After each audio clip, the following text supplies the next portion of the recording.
मराठा क्रांती मोर्चाचे राज्य समन्वयक रामभाऊ गायकवाड यांनी निवडणुकीतून घेतली माघार।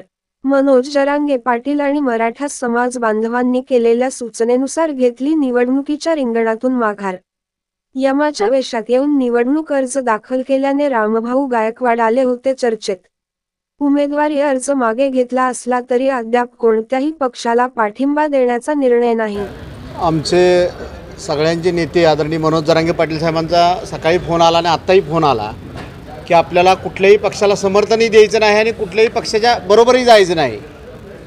आपण जर लोकसभेत आपला वेळ वाया घालवला लोकसभेच्या ह्याच्यात तर मतदारसंघ मोठा असतो, त्यामुळे ह्या वेळेला आपण अर्ज काढून घेऊ आणि विधानसभेमध्ये आपली सगळ्यांनी मिळून ताकद दाखवू असं जरांगे पाटील साहेबांनी 2 वेळा सकाळी आणि आत्ता सांगितल्यामुळे मी माझा अर्ज माघार घेतला। त्याचबरोबर मराठा समाजातले सुज्ञ नागरिक जे कोण समाजाबरोबर आहेत त्या समाजातल्या प्रत्येकाचा मला फोन आल्यामुळं मी विचार केला की ठीक आहे, आपण यम चालू आहे पण हाच यम आपण विधानसभेसाठी राखून ठेवावा आणि येणाऱ्या काळामध्ये विधानसभेत आपण जाऊन राज्याच्या राजकारणामध्ये आपण सक्रिय व्हावं। ह्याच्यासाठी जरांगे पाटलाच्या आणि मराठा समाजातल्या प्रत्येकाच्या आग्रहाखातीर मी माझा उमेदवारी अर्ज माघार घेते। बाकी यात कुठलंही कारण नाही।